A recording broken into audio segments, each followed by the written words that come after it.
All right, that'll do it for now. Coming up, we head back out to South Bend as 18th-ranked Notre Dame takes on Northwestern for the 48th meeting between these two programs.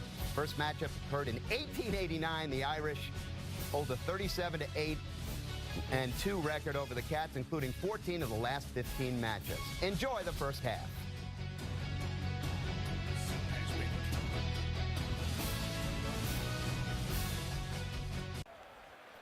An unexpected wintry blanket dropped down on the Notre Dame campus the last couple of days, providing Irish fans with a snowy backdrop to the second to last home game of the season here in South Bend, as Northwestern, the old-time rivals from just down the road outside Chicago, visit the now 18th ranked Fighting Irish of Notre Dame. Crews worked into last night and into this morning to clear the stadium seats of a mid-November record snow, which dumped about a foot of lake effect snow in the area. And a lot has happened in the past 35 days since the Irish played here. The losses to Florida State and Arizona State, and for the first time in a month, here come the Irish.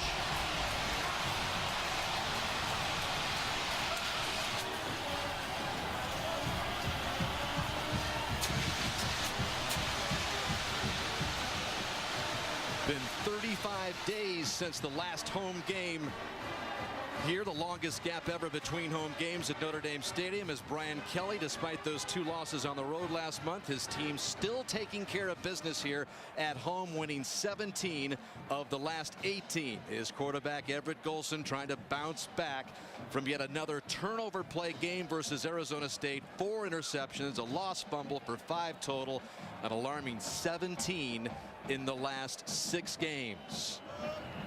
Last time Northwestern and Notre Dame met 19 years ago, the Wildcats pulled off one of the biggest upsets in their history, beating the Irish here 17-15. They were 28-point underdogs and looking for a little more magic today as they come in on a 4-game losing streak with a record of 3-6. Pat Fitzgerald was an All-American linebacker on that team, now in his 9th season as the head coach at Northwestern, already at the age of just 39, the winningest coach in the school's history. As we send you down to the field, and Catherine Tappan. Coach, you told us this week Everett Golson surprised you with his bounce-back leadership and his energy at practice. What can we expect from him in this game today? I expect him to play well. You know, we're going to let him go, be aggressive early, and let him run our offense. You know, I think it's important that he gets off to a good start and let him be who he is. I know he's got to take care of the football. He knows that, but I think it's important that we're aggressive and let him be the player that he is. How does your young defense get its confidence back after last week's loss at ASU? Well, we had a lot to do with it on offense, so I think it's important that they do a good job communicating today, tackling well, and again, I think it's important for us that defensively we continue to grow each week, because they're young and we know there's going to be some rough spots, but as long as they continue to grow, we'll be fine. What is the biggest challenge you see in Northwestern? Well, they don't give up big plays and they play very smart on offense. I think it's important that we take care of the ball. Coach, thank you very much. Guys, while the Irish lost senior linebacker Joe Schmidt to an injury 2 games ago at Navy, they are expected to get Austin Collinsworth and Cody Riggs back in the lineup today, 2 veteran leaders who will certainly provide leadership to this young defense today. Dan? All right, thank you very much, Catherine, as we welcome you to the booth, and we welcome in the 1984 Heisman Trophy winner, Doug Flutie. We'll be checking in with Mike Mayock on the field in just a bit, but can you believe you're about ready to celebrate the 30th anniversary of the Hail Mary? Thanks for bringing that up. All right. Where is the time gone? It's flown by. Speaking of the Heisman, it wasn't too long ago when Notre Dame quarterback Everett Golson was in the conversation for a possible Heisman Trophy, and his team was definitely in the conversation to be a playoff contender for the championship. But how things have changed, Doug, and the demise has been mostly due to turnovers for both. No doubt about it. 5 turnovers a week ago, 4 of them interceptions. I wasn't as upset about the interceptions, tip balls, and things of that nature. It's the fumbles that bother me. He doesn't protect the ball. That's where he can improve. But Brian Kelly did say he's too darn good a player to put handcuffs on, and he reiterated that with Catherine. He's turning them loose. You have to be aggressive to make big plays. Well, Northwestern's coach Pat Fitzgerald has turned the program around a couple of times. Once as a player in the mid-90s, we talked about the big upset here, and then as a coach. But Northwestern has been struggling for mainly the last year, and really they've lost 4 in a row coming in here. So what do they have to do to try to pull off another upset? Well, they've been playing solid defense. So offensively, they've got to pick it up a little bit. And the only way to do that, they don't have a stout offensive line. They can't pass protect, drop back. They've got to move the pocket and get rid of the ball quickly. They're not making big plays, only 3 plays of over 30 yards this year. So they've got to be very efficient, no negative plays. All right, for more, we send it down to the field. And Mike Mayock, what are your thoughts, Mike, down there? You know, nothing calms down a heavy dose of sacks and turnovers like a good run game. I would look for Notre Dame's offensive line to dominate early. The primary beneficiary, Torian Folston. The 2 times this year he's had over 20 carries in the run game were Florida State and Navy. Both games, guys, he went over 100 yards. All right, thank you, Mike. And it is a bitter temperature here at kickoff. It's been hovering around 28, 29 degrees for most of the afternoon. Possibility of some snow a little bit later on, but the wind chill makes it feel more like in the low 20s. Northwestern wins the toss and defers, so it'll be the Fighting Irish who get their hands on the football first. Jack Mitchell, who's a standout on the baseball team for Northwestern, handles the kickoffs and the field goal duties, as Amir Carlisle is back deep for Notre Dame. 48th meeting between Northwestern and Notre Dame. First in 19 years as Mitchell sends it Carlisle's way. Backpedals midway into the end zone, and he'll take a knee, and Notre Dame will come out with its first series with Everett Golson again at the controls.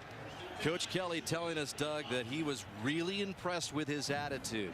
He said he owned it. It caught me by surprise after what Kelly termed the debacle in the desert last week.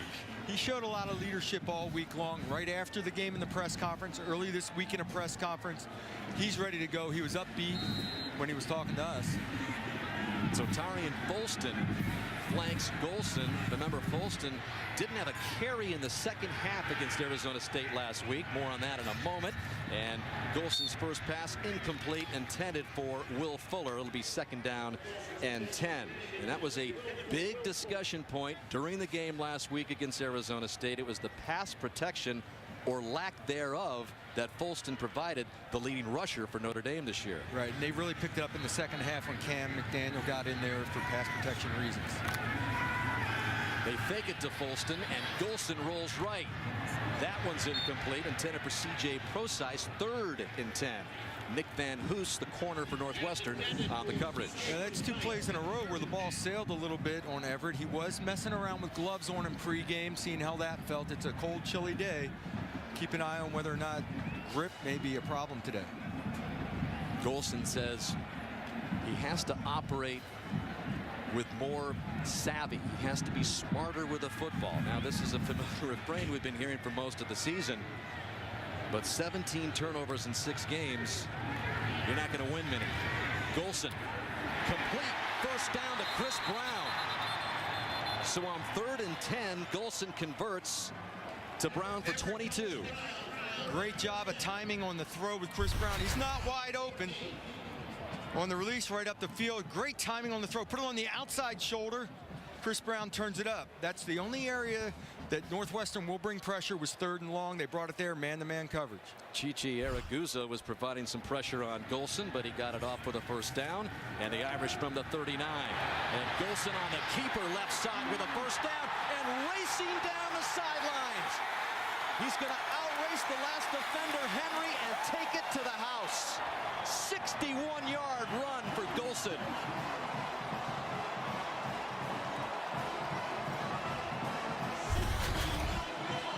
Just an excellent decision on the zone read. Put it in the belly, see the flow right up through the gap, and he's just taken off. Corey Robinson downfield making a block for him, but all Everett doesn't have to worry about ball security on this one. Outracing Travion Henry to the end zone.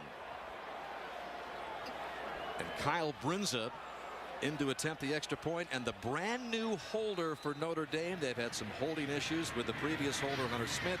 So Malik Zaire, the backup quarterback, with his first holding duties, sets it down for Brunza to make it 7-0. And Notre Dame, seconds into the game, get a 61-yard run by Everett Golson. Career-long run for Golson. Good for 6, and a Notre Dame 7-0 lead.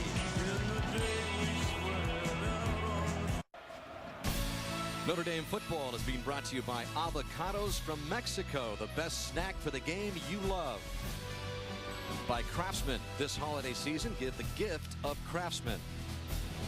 By the Lincoln Motor Company in the first ever MKC. And by Mophie, all-day power for any mobile device. Well, that was the scene at the stadium yesterday as that foot of snow dropped in on the Notre Dame campus. Little snowman in the middle of the field out there. And a beautiful view of the stadium and the Notre Dame campus provided by Goodyear. Everything we've learned making tires that go the distance inspires what we roll into yours. Goodyear, more driven. So just 44 seconds into the game, Notre Dame not only turns in Everett Golson's longest run of his career at 61 yards, it's the longest run for Notre Dame period this season. Well, you know what? It's great for his confidence bouncing back off of last week to have an opportunity, number one, to convert on third down, which set it up, and then number two, to have basically what was an easy run for Everett, but a great decision to take off. So that's just a boost in confidence right now. There's a guy that was in need of that. So Notre Dame off to a quick lead as Brunza kicks toward Trayvon Green. And he's going to take it out from the goal line. And up to the 25-yard line where Northwestern will begin its first offensive series. Back to the touchdown by Golson, Doug. Chance Carter's the unblocked defensive lineman. Everett reads it perfectly, pulls the ball, and then he's just off and running and turns it over to Corey Robinson downfield. Well, Mike, what do you see out of the start for Notre Dame? Well, one of the keys on this is Corey Robinson. It's called a stalk block. You don't cut him, you just stalk him slowly. Great job by Robinson. So here comes Northwestern, and Trevor Simeon, and his first pass is on the money, complete for about a gain of 8. That's complete to Garrett Dickerson, the freshman superback. You look at the numbers for Simeon, who's really been hampered by a bad ankle that he sprained in the second game of the season. So he's been kind of on the mend, as that pass was intended for the other superback, the guy that we expect to see a lot today, and that's Dan Vitale, number 40. So far, Northwestern, 2 empty back sets, spread it out and get rid of the ball quickly. They're very worried and concerned about pass protection today. Northwestern coming off a 10-9 loss to Michigan last week. Simeon slipped on a 2-point conversion, which could have won the game for Northwestern as Fitzgerald gambled and went for the win. Here's a first down pass, complete from Simeon to Cam Dickerson. Good for 7 yards as Northwestern moves the chains. Another quick catch by the quarterback and throw, quick game, get it out of my hands, get it into your hands, into his athletes. Was not a lot of scoring last week in the game against Michigan, to say the least. It was 0-0 at the half. And then Northwestern kind of kicked it in gear late. As the give is to Justin Jackson, the leading rusher for Northwestern. Freshman, 5'11", 185-pounder from Carroll Stream, Illinois, who's been the leading rusher in each of Northwestern's 9 games. He's got some shake to him. Justin on film stands out. He's an explosive type runner. If he can get in the open field, not a lot of big time playmakers.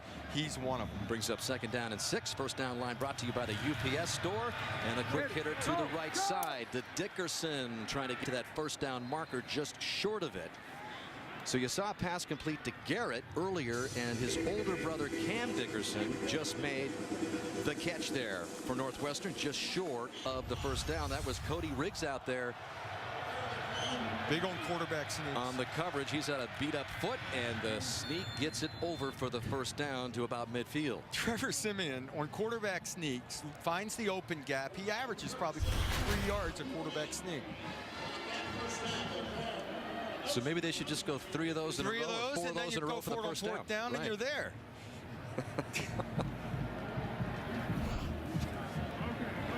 Golson was sacked 7 times last week. Simeon was sacked 6 times in the loss to Michigan.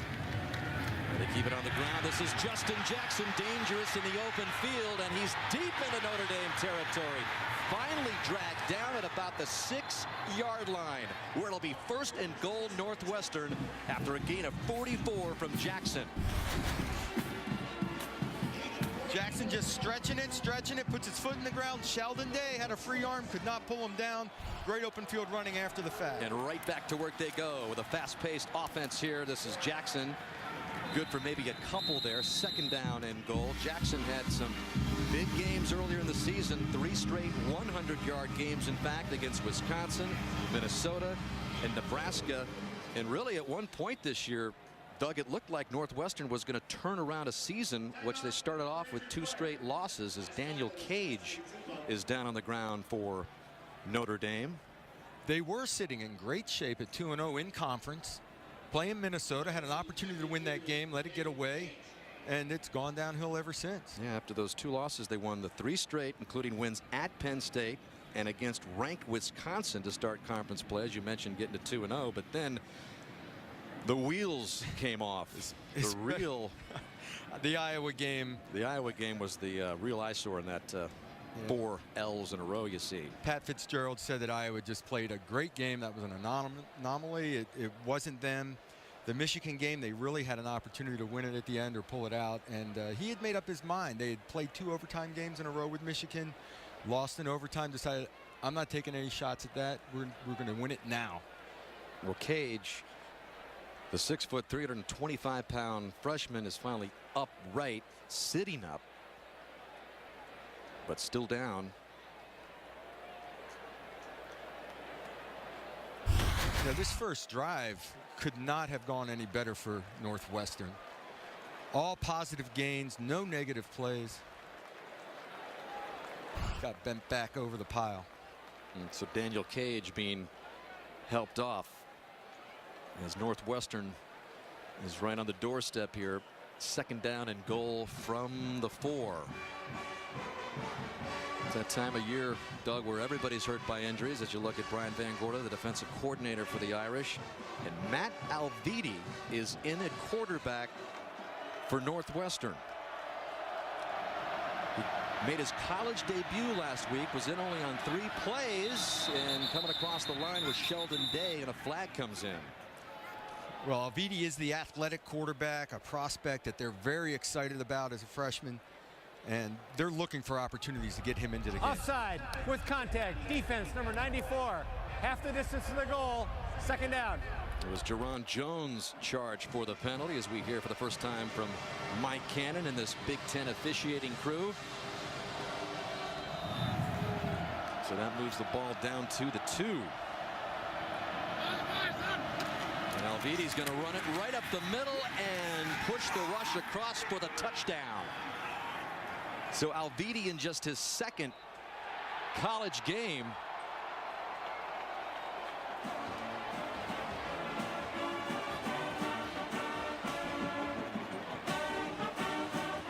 he was stood up right at the goal line and then fell in, and it's a matter of whether his knee may have been down, and the officials really took their time making the touchdown signal. 9 plays, 74 yards, as we take another look at Alviti.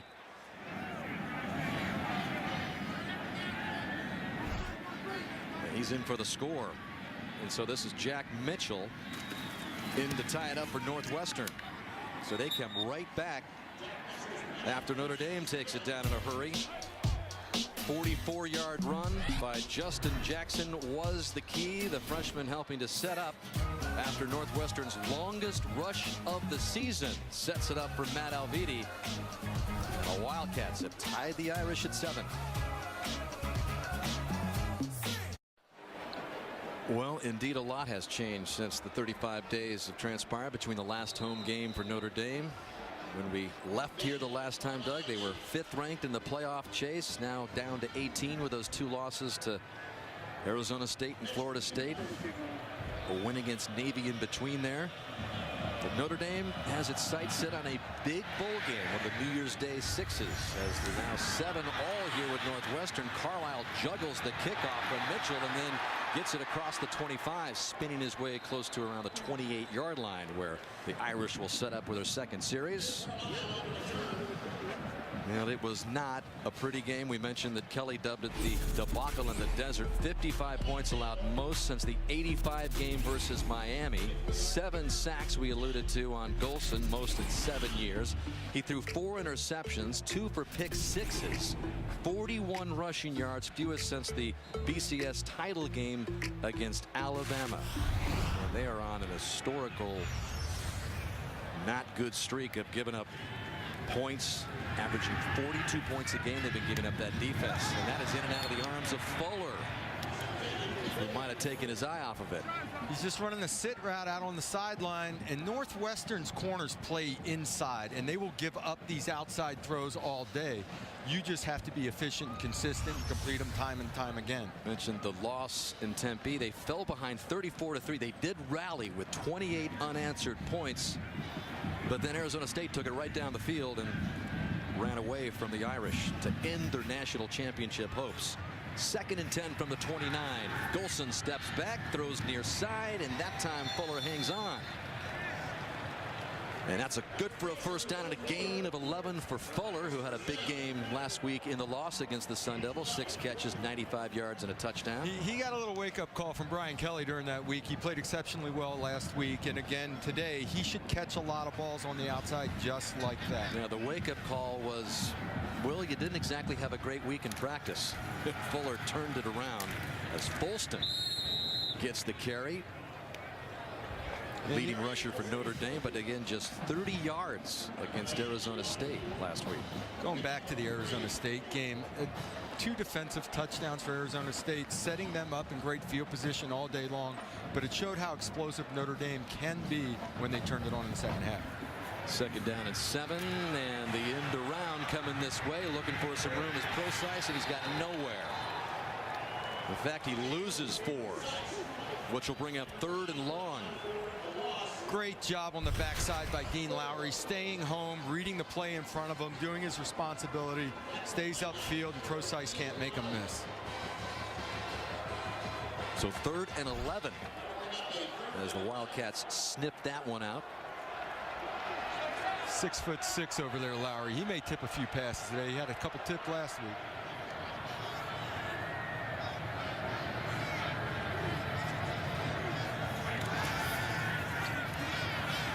Hanging in there. Now he's going to run it out, and he's going to be caught from behind just across the 45-yard line by Ifeadi Odenigbo. And so that'll bring up 4th down in the punting unit for Notre Dame. So Northwestern holds. Northwestern decided to play coverage, go 3-man rush. Everett had to hold on to the football, and just too long a down and distance to convert. There's Tom Ruby, you saw him, an active Navy SEAL, a part of the special team unit for Northwestern, as Tony Jones, who muffed a punt last week against Michigan, which led to his score, calls it in there. And there is Ruby, 32-year-old father of 3 who earned a walk-on spot this summer, made his debut last week, and in action there on special teams.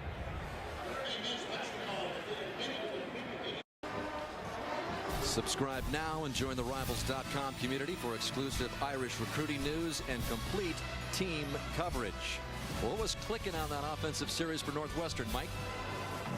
Football, they're a good football team. Now, on this first play, what you're going to see is the front side. The whole point of this play is to stretch the front side. Now cut off the backside, and look at the right guard, Matt Frazier, cut Niles Morgan, the freshman linebacker. Jackson gets up, it's a big play, and then you get down on the goal line. The guard cheats because he's wrapping around on the linebacker again. It's a Wildcat quarterback, an extra blocker. Watch out when Northwestern can run the football. And Doug, this is just the 2nd start for Niles Morgan in there for the injured Joe Schmidt. 1st and 10. Northwestern beginning deep in its own territory, sending him back in there at quarterback, and he gives it to Justin Jackson, who's got not much to work with.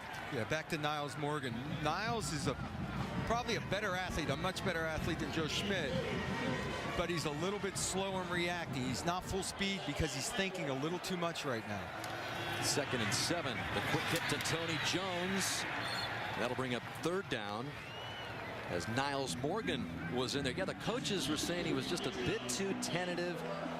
Got the physical tools, but in Van Gorder's words, he said he just didn't let it loose, and that'll come. They have really high expectations here out of Niles Morgan, one of the big recruits from last class. 3rd down and 3. Simeon into the air, and backing his way in for the 1st down is Kyle Prater, leading receiver for Northwestern, who at one point was a teammate of Amir Carlisle at USC. Prater was one of the big-time recruits in the country at wide receiver. Went through some injuries and ended up coming back home to Northwestern.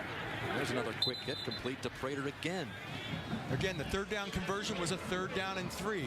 1st down, another quick pass, gain of 5 or 6. Great job of staying in down and distance, just taking what they give you, get the ball out of the quarterback's hands. Don't get into long yardage situations. 2nd down and 5. Ball just across the 25. And on the ground to Trayvon Green, and he is stacked up, led by Jerron Jones, who Van Gorder told us yesterday had that ascending kind of momentum at the start of the season, Doug, and then lately it's been more of a descending. The last 2 weeks he's been playing a little too upright. He's a big guy as it is, standing up, but there he kept his left arm free and made the tackle, covered his gap. Nice job. 3rd down and 5.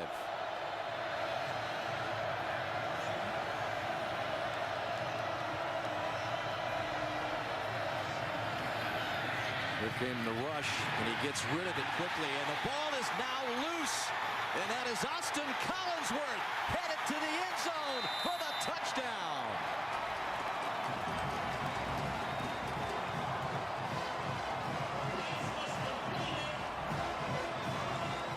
And how good must that feel for Austin Collinsworth? Hurt a couple of days before the season opener against Rice, was hurt again. Hasn't played in more than a month.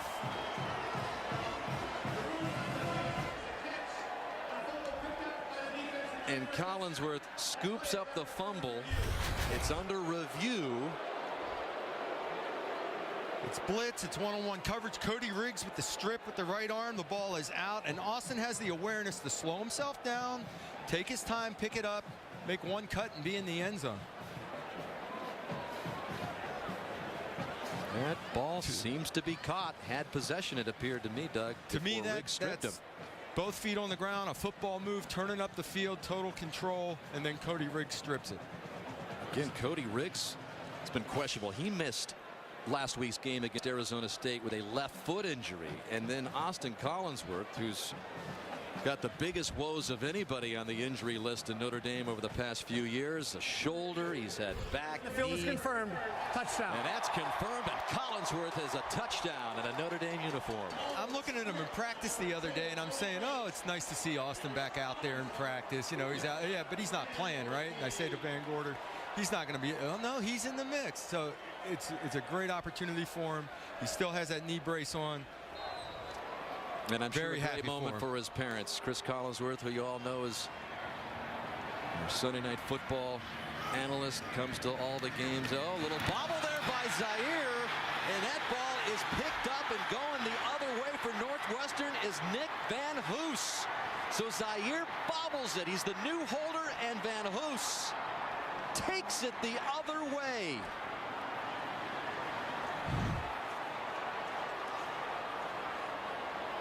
So now what do you do? We have put excitement into extra point and field goal. Malik bobbles it. It's on the ground. Brinza tries to kick it anyway. Turns into a block and going the other way. I talked with Brinza on the sideline before the game. I go, how's it going?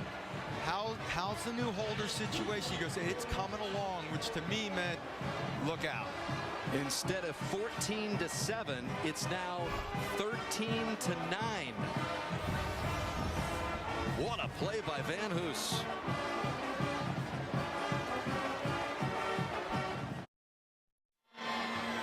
You can watch every Notre Dame home game on your laptop, tablet, or smartphone with NBC Sports Live Extra, with access to more than 1,000 live events, including Notre Dame football. You won't miss a single moment. It's NBC Sports Live Extra. Watch the biggest events anywhere, anytime. Well, we haven't had any lack of drama in the start of this one, as Nick Van Hoos takes the block extra point back for the Wildcats. Scores 13-9. This coming after Austin Collinsworth picks up a fumble and takes it back. And there is Malik Zaire. Brian Kelly said he could not bear to see a fourth bobble by the old holder Hunter Smith. So that ended a streak of 88 straight point afters made by Kyle Brinza. And that's where we are right now, with Northwestern having the ball right back, with Trayvon Green running it out shy of the 30. Malik has a glove on the left hand. I think that's to help him catch the ball. He needs to keep one off his right hand, I assume, because that's the one that's going to be spinning the ball. But it was a good snap, slid right through his hands and onto the ground. There's no excuse for it. Put a glove on the other hand, too. Heck, and Nick Van Hoos has a knack for turning the corner on field goal and extra points. He gets in there quicker than most and gets a hand on it. I know it took a long time. He had plenty of time to get there on that one, but he does have a knack for it. And so Northwestern set up at the 29. Simeon with a fake, rolls out of it. Pass is complete, and this is good for a first down to Vitale, the superback. That name unique to Northwestern. Gain of 17 for the latest superback.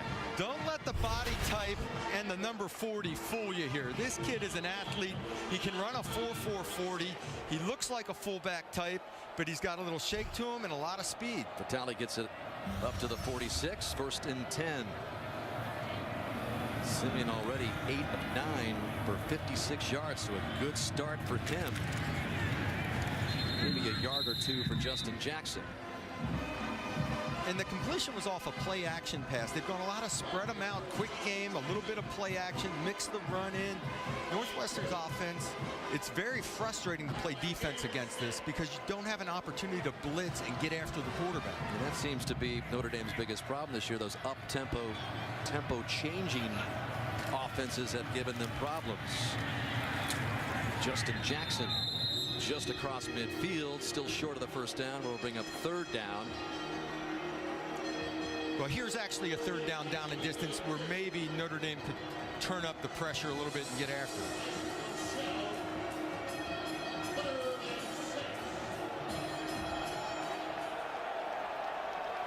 You see Drew Tranquil, number 23 back there. He took over the starting job at the safety position from Max Redfield, so that's been a big change on defense for Brian Van Gorder's unit this week.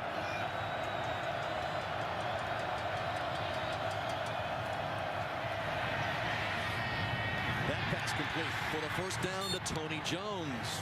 Well done. Simeon to Jones for a gain of 10. Matthias Farley, 41, is covering, and he gets crossed up. Actually, it wasn't his man, and he picks off the defender. Ball is down at the 39 of Notre Dame. Wildcats trailing 13-9. Simeon with a quick hitter out to Jones. He evades one tackler, but he can't get past the 40. As Niles Morgan, who's been very active in there, met him. You know, going back to the last play, Tranquil was actually in coverage and gets picked by his own man, Matthias Farley, who's covering a different receiver, and turns into wide open. Second down and 11. There's Tranquil, another one of those freshmen from nearby Fort Wayne, Indiana, where Jalen Smith is from, the leading tackler, and Smith was walking up trying to pressure Simeon, who got it off to Prater. Devin Butler, the backup cornerback who filled in for Riggs last week on the coverage, and stop. Vitale out in front of him, making a block for him. The super back all over the field doing everything. Prater had a big game last week. Looks like one of the, a true wide receiver for Northwestern. 8 catches against Michigan, Doug, last week. That was a career high for Prater. Now down 3rd and 7.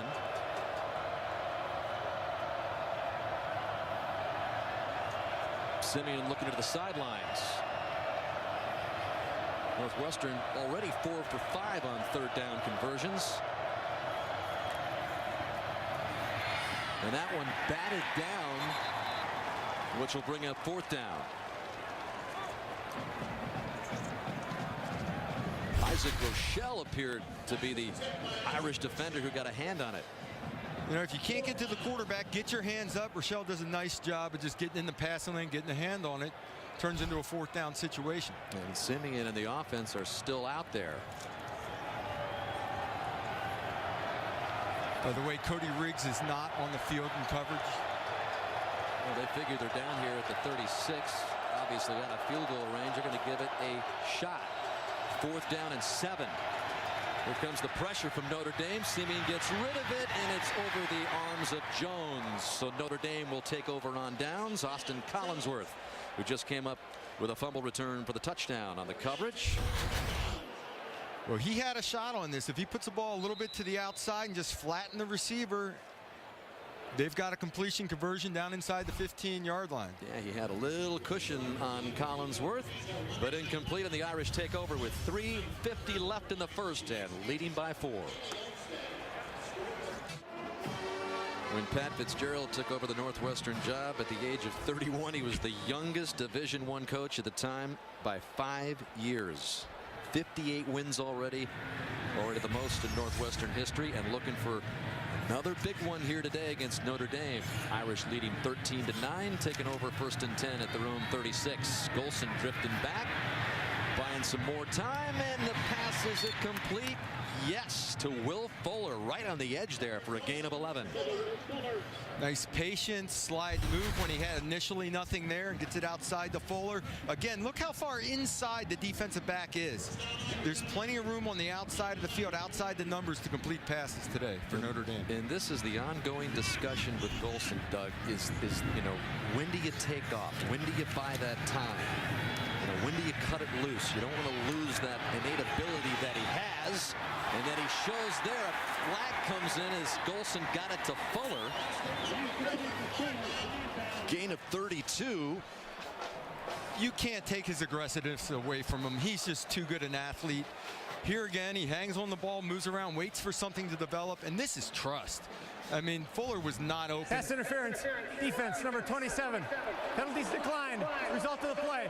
First down. Matthew Harris called for the interference. Initially, he didn't pull the trigger. He could have thrown the ball to the outside, so he moves in the pocket. Fuller's not open, but I'm going to give my guy a chance because I trust him. Will Fuller, great job going up high, pointing the ball. And Kelly telling us yesterday, I'm not going to change who Everett Golson is. That's who he is. We like that part of him. We just have to continue to try to coach him and manage him. This is Folston, and he's got first down yardage. That aggressiveness in Golson is why Notre Dame has been in the position they were, why they were in the national picture, why they were 2 years ago.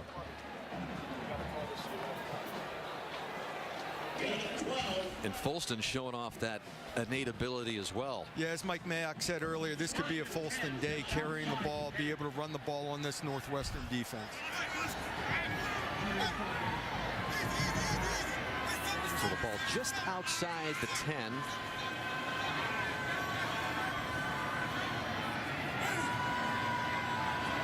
And Northwestern coming across. Deontay Gibson. That was not a quick reaction by the Notre Dame offensive line, and this may go against Notre Dame. Because Gibson got back before Notre Dame reacted.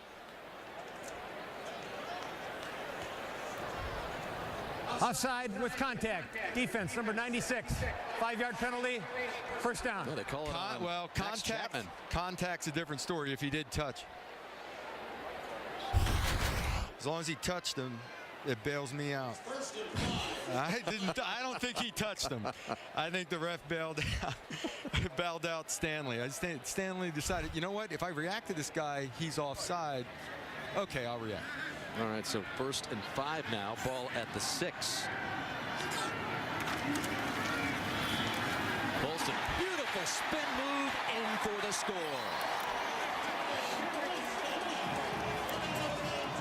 That's what he does so well. We had a conversation with him yesterday. He just says, I do. I've just got this ability You can't to make the right move at the right time. You can't teach that. He starts to cut it back. There's nothing there but an unblocked defender. Boom, 6 foot in the ground, 360, and walk in the end zone. Chichi Araguzo. And there is Zaire. He and the snapper Scott Daly were practicing in between series. This time Zaire gets it down, and Brinza takes a fall there, and a flag was thrown. Nick Van Hoos, again, the guy that ran it all the way Running back. into the kicker, defense number 23. That penalty's declined. The kick is good. He just thinks he can get there every time, and Van Hoos turns the corner and goes after it again. Contact with the kicker. And a bit of an Oscar-winning performance there by Brinza. You'd have to throw in as well, right? He sold it. He brushed his shoelaces, but he sold it. So it's Tarian Folston with a beautiful spin move to get in for the latest Notre Dame score. 2:26 left in the first. Irish 20, Northwestern 9. In the 48th meeting between the Irish and the Wildcats, a series that has been dominated by Notre Dame 37-8-2. First meeting since Northwestern's famous upset right here at Notre Dame Stadium 19 years ago. Irish on top 20-9. This is the first time Notre Dame has scored 20 points in the first quarter since they got 21 against Wake Forest back in the 2012 season. As Brinza sends it in play down to Trayvon Green. He's got a little room on the left side, brought down just short of the 25-yard line. That's where Trevor Siemian and company will begin, and he gets rid of it in a hurry, doesn't he, Mike? Yeah, Dan, of his 14 throws so far, every one but one has been between 0 and 10 yards of the line of scrimmage. Play action, gets it out quickly to Dickerson. Again, 3-step, ball out to a big-bodied wide receiver. Quick handle, he doesn't even look for the seam. Get the ball out to Jones. At some point, Danny, they're going to have to try a double move and get these Notre Dame defenders off of them. And this is an offensive line, Doug, that has been really under fire lately. In fact, Fitzgerald kind of throwing up his hands, going, I don't know what else we can do to get these guys working together and be more effective and more protective of Siemian. Justin Jackson with a big run earlier to set up Northwestern's score. Last week they took 7 sacks. They could not get rid of the foot. They could not go drop back pass at all. If they I'm sorry, 6 sacks last week. If they drop back pass, it was a sack, and it cost them a couple scoring opportunities when they got down in the red zone. So they've just gone to the quick game. First down line brought to you by the UPS store on 2nd down and 10. Siemian has plenty of time right down the field to Jones, who had it, and he would have gone in for the score. And that'll give you an idea of Simeon's arm strength. He can make every throw in the book. There's no doubt about it. But Elijah Shoemate took a bad angle on a seam route, and the ball gets over his head. Elijah just took a bad angle, anticipating the throw to be a little earlier. Siemian put it up over the top, and it was almost 6.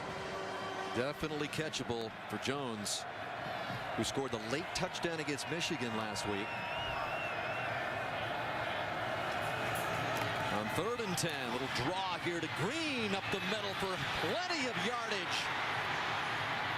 All the way down to the Notre Dame 30. Cole Luke finally tracked him down, but Trayvon Green good for 56 yards. A lot of defensive backs on the field in the dime package and a 3-man rush, so it's wide open in the middle. They just run a draw, slice it, and get a lot more than they expected out of the run. And during this 4-game streak where Notre Dame's been given up big-time points, Doug, this has been one of the glaring weaknesses. Just all of a sudden, big runs up the middle against this Irish D. They're going to be going up and down the field in the track meet with Northwestern. Little reverse end around here to Jones.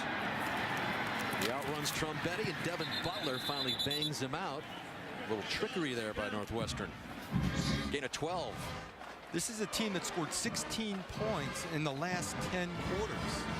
It shows you how young this defense is, and they just make mistakes, leave gaps open, and gashed for big plays. They're very young. Northwestern team also that has been ravaged by injuries. 1st and 10 from the 15 as they go up the middle to Jackson. They lost their best receiver before the season even started. Christian Jones had a season-ending knee injury in camp. They had an explosive running back, Doug, named Venrick Mark, who transferred after he violated a team rule.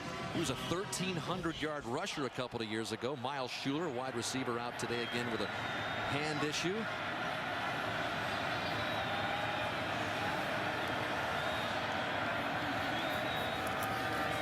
Simeon looks right, goes to the end zone, and it looked like Jones had it for just a moment. But it's 3rd and 5. He absolutely did. This is the second drop, and this ball was beautifully thrown over the top, back of the end zone, perfectly placed, and Tony Jones can't pull it in. Niles Morgan was in coverage, the young guy, freshman, stepping in the second start. Jones had the Irish defense beat. Instead, 3rd and 5.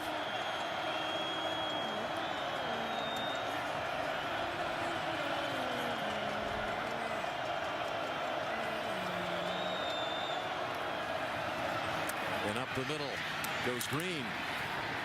Close to the first down.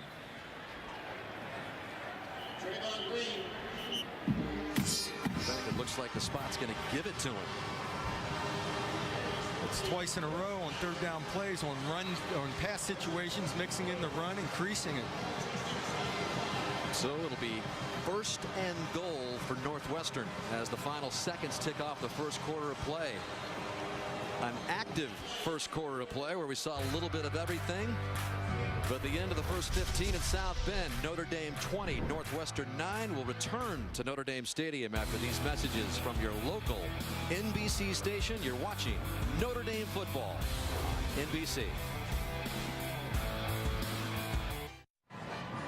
First 9 games, just 3 30-plus yard plays on the season for Pat Fitzgerald's Northwestern team. Already 2 today, including a 44-yard run by Justin Jackson, which set up the first touchdown, and then Trayvon Green, a 45-yard scamper here on this drive, which sets up Northwestern just inside the 5 of Notre Dame with 1st and goal.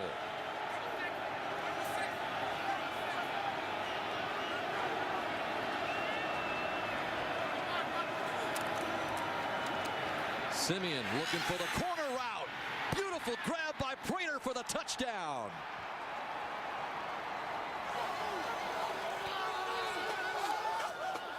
Kyle Prater, 6 feet 5, 235 pounds. The transfer from USC in his first year in a starting role comes up big with a beautiful grab here, Doug. Just a great design off a bunch look. The cluster of receivers, they change release, which creates leverage on Tranquil, the safety, going to the corner of the end zone. And it's an easy route for a good tall receiver against the safety.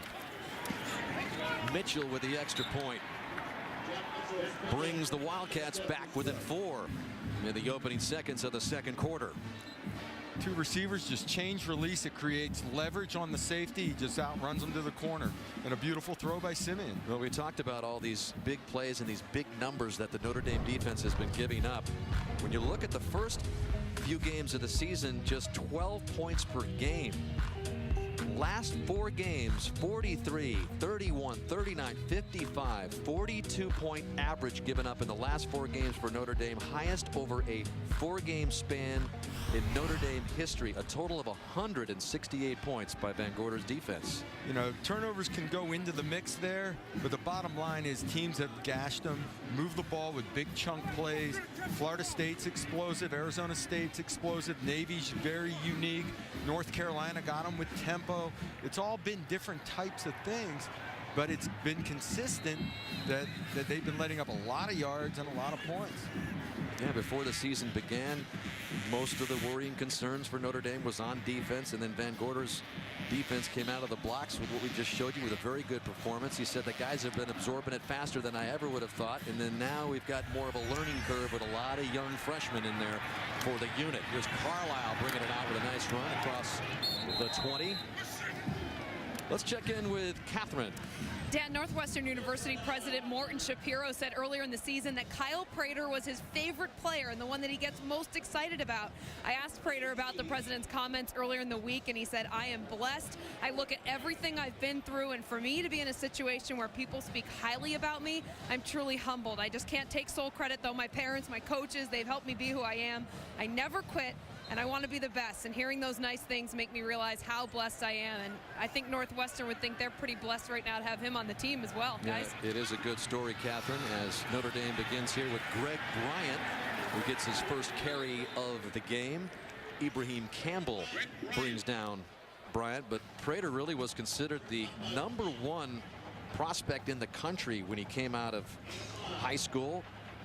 5-star, heavily recruited by most all of the big-time schools in the country. And we mentioned that he was recruited by Pete Carroll to USC and then ended up transferring after injuries. And while he was there, he hosted Amir Carlisle. 2nd down and 5 after the 5-yard gain by Bryant, and that pass sails high. Intended for Procise was Travion Henry. Travion Henry had a chance to snatch it out of the air. Yeah, this ball sailed on Everett a little bit over the middle. High over the middle is not a good combination. Golson with 11 interceptions on the season. Again, 4 of them coming last week. 2 brought back for touchdowns. So that'll bring up 3rd down and 5.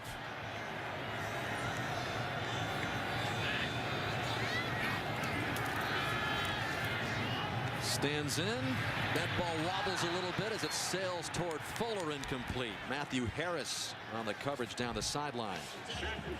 Fuller gave him a little double move here, a little stutter step and go, and actually is open deep. The ball's just slightly underthrown. There's the stutter move, creates separation. Harris may have got a hold of the arm a little bit and pulled. Yeah, he did. He pulled down on the arm just enough to keep Fuller from getting both hands up to catch the ball. Very subtle. Harris, solid corner for Northwestern. His first career interception last week, and the punt not very good.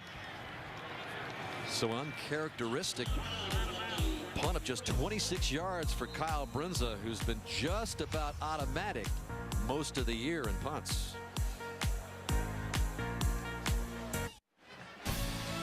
Notre Dame football is being brought to you by Mercedes-Benz. Experience truly great engineering today at your authorized dealer. By John Hancock, when life comes, be prepared for it. By Kellogg's Frosted Flakes cereal, they're great. And by Discover, we treat you like you'd treat you. So Northwestern with excellent field position at its own 47 after just a 26-yard punt by Brinza. Wildcats trailing by 4. Simeon rolling out to his right and looking down the sidelines there, where it is complete to Tony Jones right on the edge of the sideline there. Good for a gain of 8. On the move, a great throw to the outside. Now he can catch this one. Tony Jones had 2 balls right in his hand. He catches this one, lays out, drags the leg, inbounds. Great catch. Just short of the first down. 2nd down and 6. This is Green picking up the first down. Close to the Irish 40.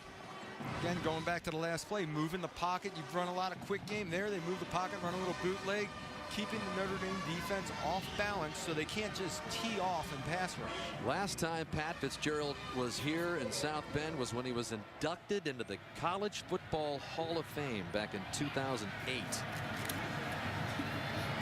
Looking for another big upset by his Wildcats. Wide open, and he drops it again. Jones.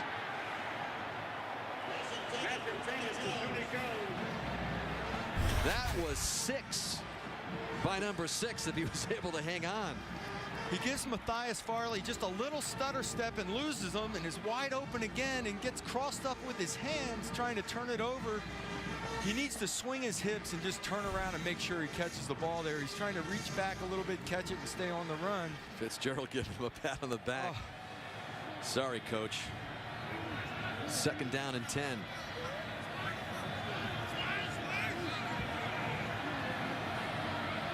So Simeon could have at least had 2 or 3 more touchdown passes, and that one's dropped by Vitale.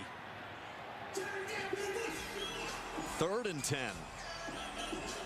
He may have felt Drew Tranquil closing in on him. But there was a little traffic out there for the superback, wasn't there? But that's not like him. Vitali's got excellent hands, so he's peeking. He's just peeking at the defender, Tranquil, coming at him.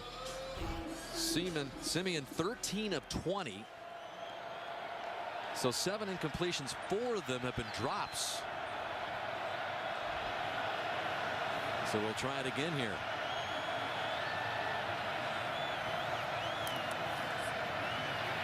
Avoiding the rush, swinging it out to Long, and Warren Long is short of the first down. That'll bring up 4th down.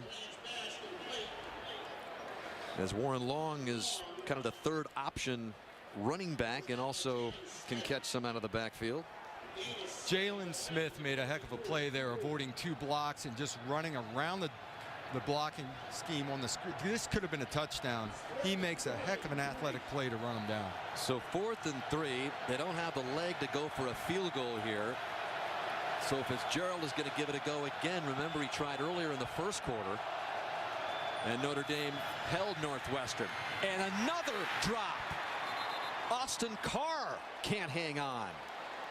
And Simeon's got to be thinking to himself, what do I have to do to pick up a first down here? Simeon's delivering the ball. I mean, he's just running a slant type of route through the middle of the field, and Carr could have potentially caught it and run. Simeon steps, fires, ball is right on the numbers. Got to catch the football. That is the 5th drop by a Wildcat receiver. Frustration beginning to seep in there on the face of Fitzgerald. Down 4. Time now for the Mercedes-Benz top performances. Last time these two teams met, we talked about it earlier, 19 years ago here at Notre Dame Stadium. Northwestern, a huge underdog, led the entire game. Irish brought it within 2 with a touchdown run by Randy Kinder, but an infamous slip for the 2-point conversion, and a stellar Wildcat defense led by Pat Fitzgerald helped Northwestern defeat Notre Dame 17-15. That's your Mercedes-Benz top performance. The Chicago Sun-Times at the time declaring it the upset of the century, as Fitzgerald and his Wildcat team were 28-point underdogs here 19 years ago. They went on to a great Cinderella season, went to the Rose Bowl. Here is Golson on the keeper for Notre Dame. But that is what Fitzgerald was capable of doing as a player. And then he came here as a coach, and he immediately turned around the fortunes for Northwestern as well, leading the team as the head coach now in his 9th season. And he's got them trailing by just 4. 12 minutes left in the opening half. Folston with a carry, doing some more dancing, and a good move up there into Northwestern territory for another first down for Tarian Folston. A couple pretty back-to-back runs. One, Everett pulls it on the read play, and the second he's handing it off. I feel like Notre Dame could run the ball down the throat of Northwestern today, but I think also Brian Kelly can't help himself, and he wants to air it out a little bit. Gain of 11 for Folston, and that ball is bobbled. In the shotgun formation, Matt Hegarty and Golson not connecting, and that's going to result in a loss of 8 as we send you down to Mike. We talked about that offensive line under Harry Hiestand, and I really think they've been maligned a little bit more than they deserve this year. And so far today, especially center Matt Hegarty doing a great job up front protecting Everett and also in the run game. Despite that last little bobble, but on 2nd and 18, Golson now improvising and slipping to the turf. You know, on the snap that Golson fumbled, he wasn't even looking. The ball was snapped early. His eyes are up. He's taking his read. The ball gets snapped.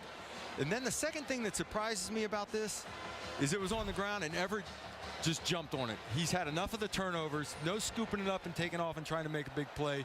He decided, all right, don't magnify the mistake.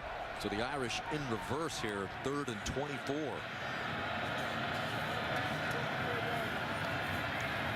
Golson looking for a big chunk of it, and he gets the first down out to Procise. Huge gain on 3rd and 24 of 33 for C.J. Procise.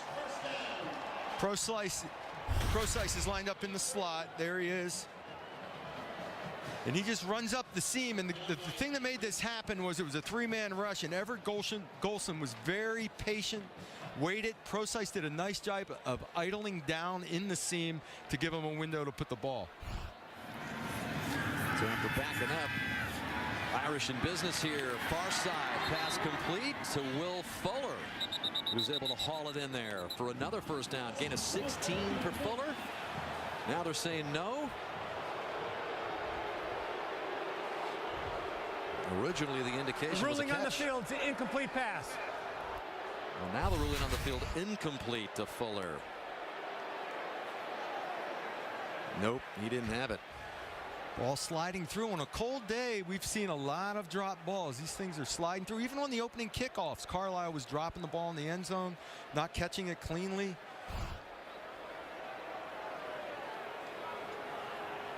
So ball will stay here at the 30, where it'll be second down and 10.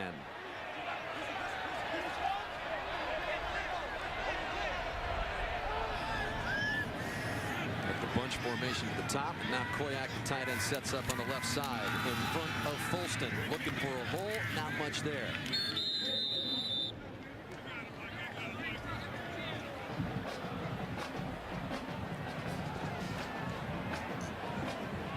And Cam McDaniel comes in on 3rd down and 8. He was the man that Golson and Brian Kelly depended on last week, because Folston in the pass protection department just did not get the job done last week. No doubt. Cam did an excellent job in the second half. You know what? He gives Everett Golson the trust factor back there to stand in the pocket and deliver the ball. And it's an attitude that a running back has to have back there, Doug, to pass protect for his quarterback. And Golson feels pressure from the other end, and now it's picked off. And running down the field for Northwestern is Anthony Walker. And Fuller is finally going to knock him out before he gets to the end zone. Inside the 5. On this particular play, Cam McDaniel free releases, and Hall pulls off to cover him, and Everett stuck holding the football, gets blindsided. The ball is out. That's Gibson coming around the corner to make the hit. The ball's loose. Walker It bounces off the It's helmet another of interception. Lombard. It's Everett trying to make a play when taking the sack would be a better option. It bounces off the helmet of Christian Lombard, the right tackle for Notre Dame. And it ends up a 66-yard interception return for Anthony Walker, a freshman who's taken over the middle linebacking position for Northwestern. And on 1st and goal, Jackson looking for the end zone for the touchdown. And Northwestern takes over the lead.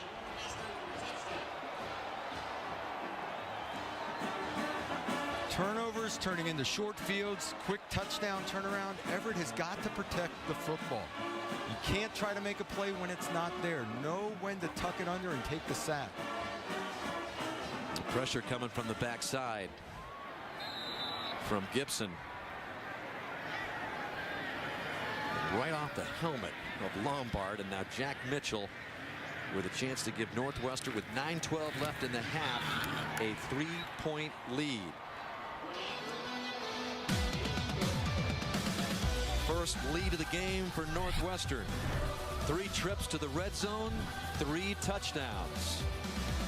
Off the helmet of Lombard and into the hands of Walker. Jackson takes it in for the score, and Fitzgerald's loving it.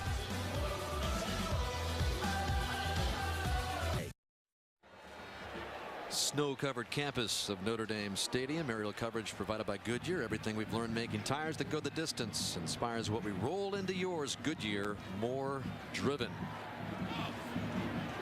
Driven Northwestern team today with its first lead of the game, 23-20. As you look at Anthony Walker, who provided the interception, would set up the Jackson touchdown, and Golson now has 18 turnovers in the last 7 games. Leads to yet another score by an opponent. A little confusion there between Amir Carlisle and Cam McDaniel, but Carlisle takes it and then backpedals to the 15. So Fitzgerald and the Wildcats pumped up here, Doug, with their first lead of the game. They're starting to believe now. They're playing with emotion and flying around. And Everett's got to come back out. Everett Golson's got to come back out, settle himself down, and just take one play at a time. His biggest issue is not knowing when to give up on a play. Sometimes you got to know when your journey is over. I like the conversation we had yesterday, and Brian Kelly was in the room with us, and you said, you know, I had 20 interceptions my sophomore year, and Kelly looked at you and you go, yeah, and you won the Heisman after that, didn't you? You know, you're going to be taking risks and chances. The turnovers will happen, and as you go along and mature, you'll minimize it. Play action, Golson right back to the air, fires, and that's dropped by Procise.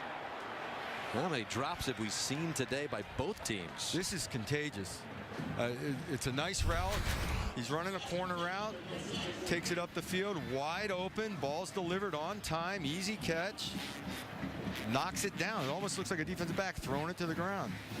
Expanding on the Golson point, and Kelly pointed this out to us. He says, remember, this guy missed all last season. This is just his second season, even though he's listed as a senior. Golson. Hand off to Folston. He's got first down yardage. Jalen Prater on the stop for Northwestern after a gain of 12. You know, it's all those things that allow him to make the great plays. The aggressiveness, the sticking the ball in down the field, the holding onto the football and moving around. But it leads to the turnovers. And eventually he's going to learn to manage those things, when to take those risks and when not to. Here's Folston the other way, looking for a hole. Beautiful cut. Kind of a subtle cut back up the field for another big game. Greg Kuhar on the stop for the Wildcats. He sets up the block by Procise by widening a guy and putting his foot in the ground and cutting it up. Nice patience on that run. Folston, 7 carries, 51 yards. And a couple of huge games against Florida State and Navy earlier in the year, 100-plus yard games, and diving on 2nd and 4. Looks like Golson's going to pick up the first down. He does. And that's the kind of athletic ability that, when you got a quarterback of his talents, you can pick up that first down. As we send you down to Mike again. Yeah, you just mentioned Folston, 7 carries, 51. He's averaging over 7 yards a carry. And the best way to calm down all the turnovers is let that offensive line beat on them for a while. Well, here's Cam McDaniel. Maybe gets a yard or 2. We talked earlier this season about the reconfiguration. Earlier in the season, Doug up front, Ronnie Stanley, the only guy to stay put there, but Nick Martin being moved from center to left guard, Hegarty in there at center, Elmer and Lombard, who added the assist on the previous interception off the back of his helmet. Yeah, he did. I really didn't think they played that poorly last week. There were other factors that came into play, whether it was running backs or tight ends. The fake to McDaniel. Golson keeps it, kind of dances his way close to another first down. Travion Henry finally knocked him out. Back down to Mike. And Danny, it's really interesting because in Brian Kelly's DNA, I think he's just going to, he wants to throw the football. That's who he is. And I think to him, what did he say? Forget the 3-wood. I'm hitting the driver, fellas. Right? Sometimes I hit driver when I should be pulling out the 3-wood. He knows that's just a part of his personality. It is. Offensive-minded. He wants to go for the big hits. He knows he has the kind of receivers with the speed to get behind these Wildcat defenders. On 3rd and 2, timeout is called by Fitzgerald. But then again, the receivers have been open all day. Everett is hitting them the majority of the time. Had a few drops in there, but you know, that's where the turnovers come, though, when you're turning it loose. What happens is you get so confident as a quarterback sometimes that things are there, or that I'm that good of an athlete that I'm just going to hang on and wait for something to happen. And you just, that governor goes off of you, and you just aren't careful enough. You're just turning it loose too often. Hey, Doug, I'm with you, but here are the numbers. 20 turnovers on the season, 18 by your quarterback. At some point, do you kind of take the ball out of his hands and just say, let's calm down, or do you just keep feeding him?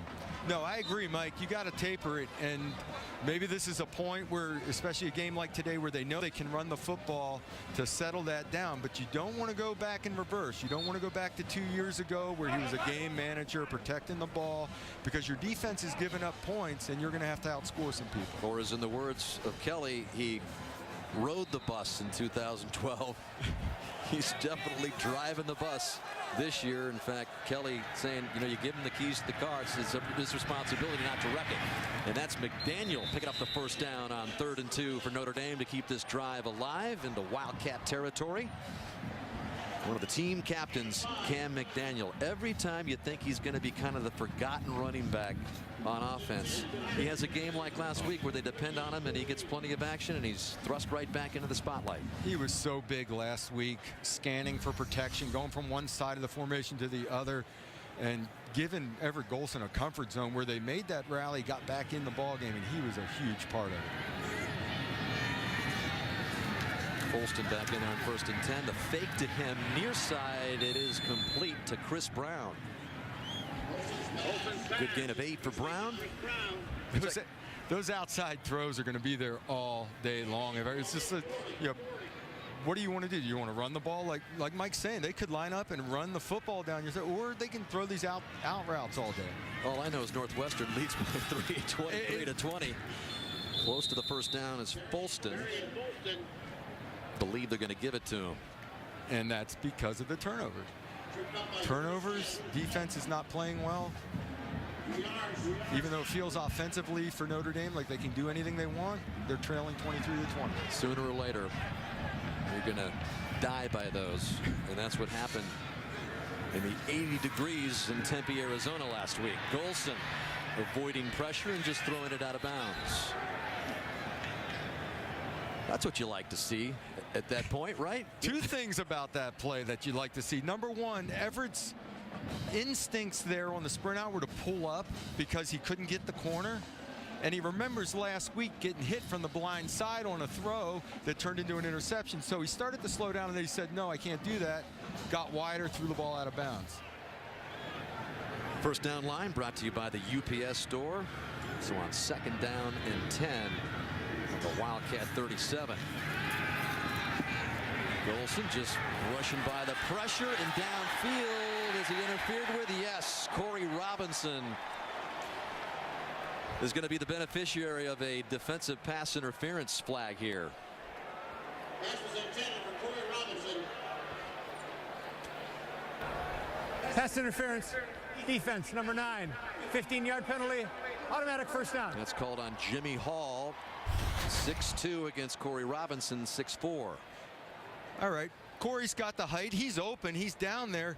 But the bottom line here was Everett had a defender hanging all over him and still tried to deliver a football 40 yards downfield, which is a scary throw. They get the flag out of the call primarily because Corey does a good job of pulling up and going after the football, but maybe an ill-advised throw with a guy hanging on your back. Robinson had that rare bobble last week. One of the interceptions that Golson threw was bobbled by Robinson. Shouldn't have been an interception, but again, it goes on the Golson resume. 1st and 10.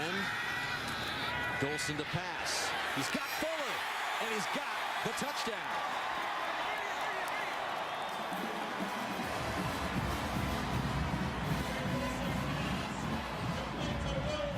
It's a great job of selling a hard play action. Fuller's one-on-one with Van Hoos out on the wide side. Sell the play action, pull it out. Fuller stuck his foot in the ground and ran a nice double move corner route and beats Van Hoos. He sells it to the middle of the field. Boom, back to the corner. Plenty of room for the throw. Beautifully delivered, and somebody held on to the ball. How about that? Fuller's having a nice game. Let's see if Zaire can hold on to the snap here. Yes, it's down and it's good by Brinza. So Notre Dame comes back to regain the lead 27-23 as Will Fuller, who had a good game last week in the desert, is having another good game here in the 20-degree temperature of South Bend. 4 catches, 76 yards, and his 11th touchdown of the season. Of Notre Dame Stadium's version of the Staples Center. It's a celebrity row here at Notre Dame. John Bon Jovi, whose son Jesse is on the roster of the Notre Dame football team. David Robinson is a mainstay, father of Corey Robinson. And then you've got Torrey Hunter, Detroit Tigers star outfielder. His son Torrey, a wide receiver here. Tyler Eifert, one of the great tight ends in Notre Dame history, braving the cold, along with Zach Martin, the older brother of Nick Martin. And how about the job Zach Martin's been doing for the Dallas Cowboys as a guard? Played left tackle here for Notre Dame and is really having an incredible season with the Cowboys. Talking to Mike Mayock, he says the guys that are in the know really think he should be Rookie of the Year. He won't get it because he'll probably go to a skill position guy. But he's had that kind of season with Dallas. Northwestern takes a knee, and speaking of the draft expert, we go down to Mike himself. Mike. Yeah, if you're going to play safety for Brian Van Gorder, you've got to be comfortable with man coverage. The book on Notre Dame is if you can protect your quarterback, you can get into their safeties. Now look at freshman Drew Tranquil. He gets turned around, the ball gets dropped, but he was beat deep. Again, on the goal line, Tranquil's man coverage out of a tight bunch. Nice throw in the corner of the end zone. 1-on-1, no help. Here's Matthias Farley. Double move, he's beat by 4 yards. So it places a lot of pressure to be a defensive back in this NFL-style defense of Van Gorder. All right, thank you, Mike. 5:27 left in the opening half. Northwestern trailing again. Begins this series at the 25 with Justin Jackson. Drew Tranquil is in the lineup primarily as a physical presence as a safety. He gets up in the box. He's helping against the run. He's helping in red zone run. That's where he can make a difference. Coverage is a liability. Van Gorder telling us it was a matter of time really for Tranquil to work his way into that starting lineup. Ball seemed to be tipped there by Simeon coming out. They'll bring a 3rd and long. Jerron Jones gets an arm up and tips it. Simeon 6'3". He gets the ball deflected. Is he too short? I don't know. Jones 6'5". His 4 career block kicks. It's kind of his thing.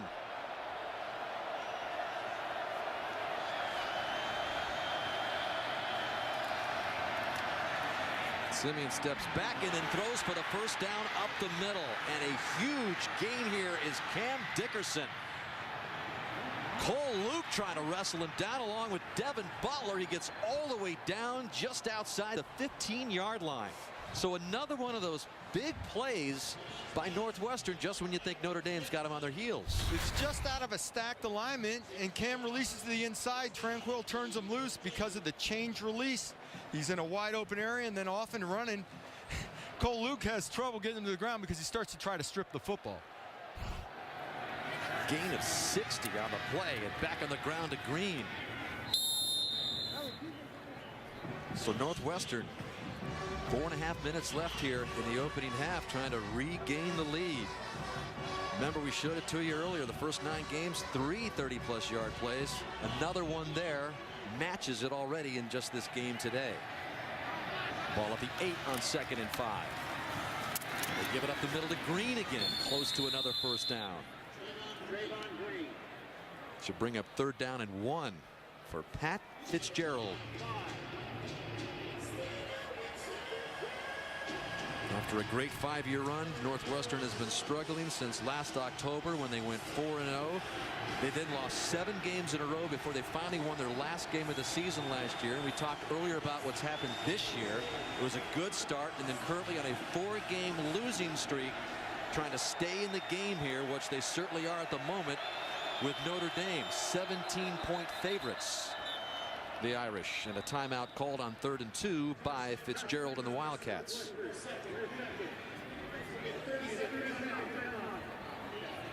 They've done an excellent job in this situation of running the football in short yardage, running the football into the end zone on the red zone stuff, which is usually difficult to do. And if you look at the history of Brian Kelly and Notre Dame teams, when they have been favorites at home, they really haven't done a great job of kind of closing out games in which they're supposed to win, and this certainly was one of those on paper. They've had a knack of playing up and down to the level of their competition over the last few years. Example, Navy game, a shootout with Navy, a team they probably should handle. They come back here, it appears offensively they've got some answers now, but defensively they're hurting so much that Northwestern's going up and down the field with it.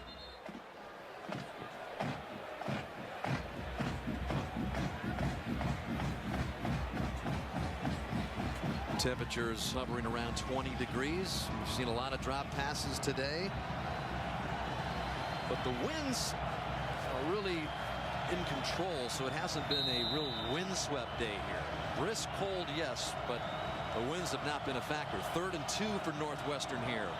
Again on the doorstep of the Irish.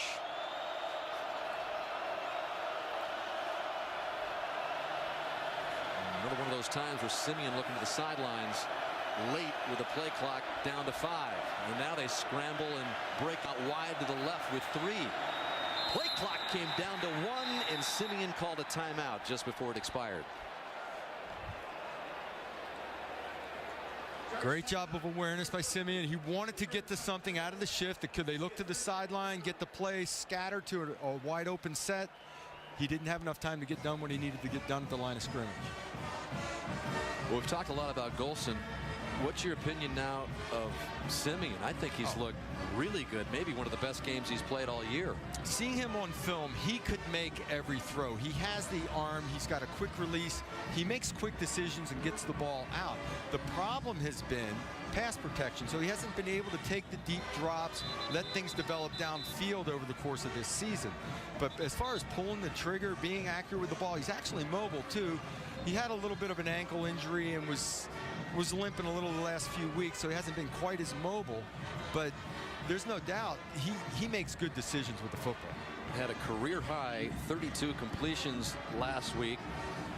And the stinging loss to Michigan. Again, they went for a 2-point conversion, and it was Simeon who slipped as he kind of sprinted back on that 2-point conversion in the final seconds, which enabled the Wolverines to hang on to the victory. 10-9. 3rd and 2. Ball at the 5-yard line of Notre Dame. Be alert for a quarterback run. Sprints it out to the left, and stepping right in front for the interception is Farley. Matthias Farley up the sidelines. They're going to mark him out of bounds at about the 39.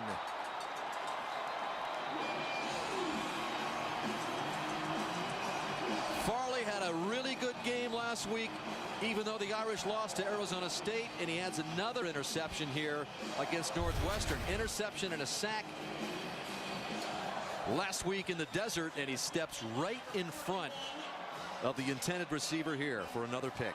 On the sprint out in the red zone that close to the goal line, you're not giving any ground. So Farley sat flat-footed, undercut the throw, intercepts, he goes down the sideline. I know in his mind he thought if he could break that tackle, he was scoring. Farley with another pick. They mark him out of bounds at the Notre Dame 39-yard line, and with 3:18 left, the Irish are going to have a chance to maybe get some more. Northwestern was threatening to regain the lead, but Simeon picked off by Matthias Farley.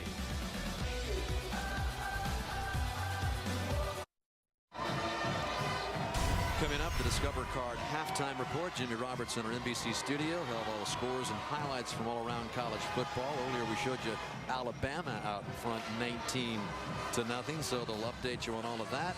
Liam, Mike, and Hines down on the field here. They'll break down the first half. Look ahead to the big Sunday night football game in Indianapolis. Pats, Colts, your old team in New England, taking on Andrew Luck and company. It's all coming up on the Discover Card halftime report as Matthias Farley just picked off a pass for the 4th time this season, takes over the Notre Dame lead in that category, and the Irish start this one off with a loss with a handoff to Folston. Anthony Walker quickly bringing Tarian to a standstill. Just an aggressive play, running through the backside, and meets him in the backfield.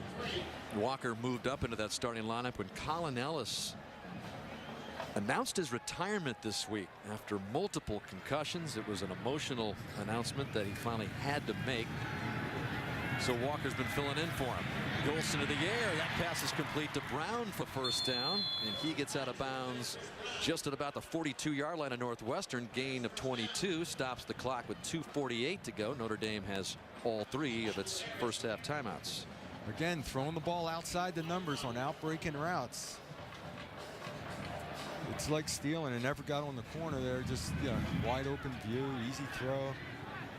Brown with his 3rd catch of the day. This is Folston. And Folston's got another first down inside the 30. Travion Henry brings him down after a gain of 13. Pick what you want to run. You know, you run Folston, you crease him. Everett pulls it and takes off on a long run. Throw the ball to the outside. They just have to be consistent and not come up with the negative play.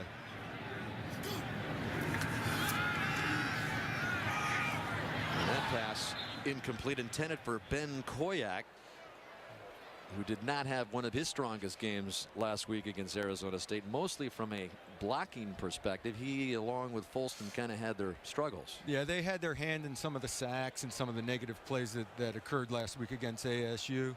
There, he was blanketed by Walker. Walker just stuck to him like glue. So 2nd down and 10, ball at the 29.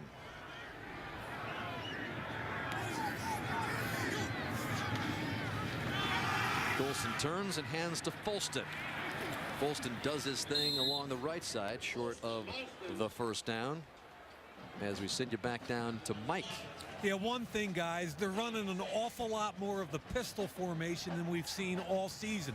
That's allowed Folston to come downhill, and Doug, on the touchdown on the previous series, it was out of pistol with a heavy play action fake. Pistols where the quarterback is in front of the tailback. He's still in a shotgun look, but it's much shallower and allows the tailback to line up deep and come downhill on running plays, where most of the time out of the shotgun, it's kind of a lateral move for a tailback. On 3rd and 4, they spread it out wide to the left, but keeping it as Golson short of the 1st down. Ball at the 21. And so it would be about a 38-yard field goal attempt on 4th and 2. That was always the biggest challenge about shotgun, was the run game and the play action. You were limited, but now that the pistol has become in vogue, it allows you to run your full attack of the run game and run hard play action off of it. And you could kind of see Brian Kelly thinking about this, whether he was going to give Brinza a chance here or not. There's been issues with Zaire today with a hold and the point after. And well, right now he's letting the clock run down to leave as little time as possible before he makes that decision, which would seem to indicate you're kicking the field goal.